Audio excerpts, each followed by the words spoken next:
How do you feel about the fact that you're here, that Bill and your counselor see that alcohol, it may be a problem? Well, I just, you know, I don't believe that. I mean, I go home and have a few drinks every night. I can't buy into that. I mean, there may have been a couple of times where I had, you know, a couple extra drinks, but by and large, I mean, that's not my problem. My problem is my wife, the pressure I have at work, my kid. I mean, that's, you know, I'm stressed. I got reason for being stressed, and I go. And the only thing I've got to relax me is a few drinks when I go home. And that's all you know. I mean, you know, maybe a couple of times a year at special occasions, maybe I have more to drink, but it's not like my drinking's out of control. I mean, most of the time I go home, have a few beers, and that's it. My wife nags me about that, too. We are now talking about alcohol, as the client tells me why it's not a problem.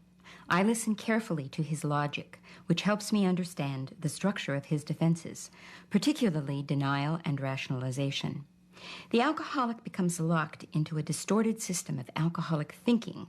He or she denies any problem with alcohol and then explains why drinking is necessary in a way that allows the drinking to be maintained.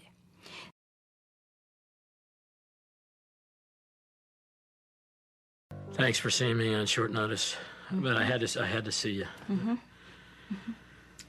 What's going on? Last night I went on this rampage.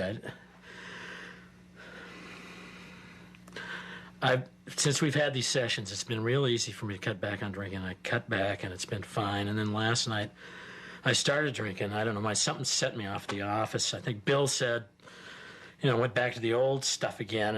And my wife said something that ticked me off. And I started drinking, and there was something inside me that said, stop drinking. You can stop drinking now. But I kept drinking.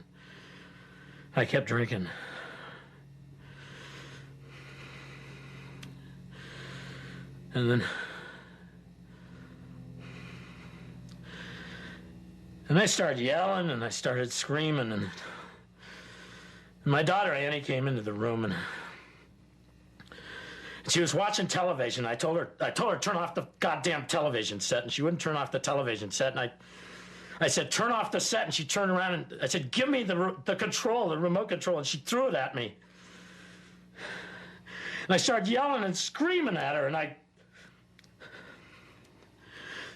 kept screaming and yelling at her, and I followed her into her room, and she shut the door, and then I heard her crying in the other room, and she started crying. I said, let me in, I want to talk to you, and she wouldn't let me in, and she started crying. She said, please, Daddy.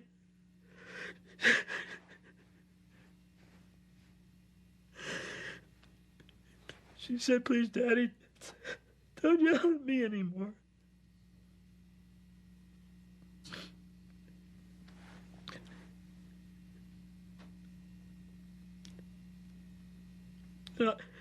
I stood by the door, and it was locked, and I could hear her crying. I said, I'm sorry. I'm so sorry.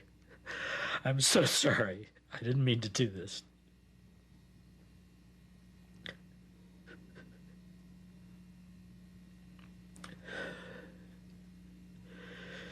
And then I realized I'd become my father. Everything he did to me, I was doing to my kids.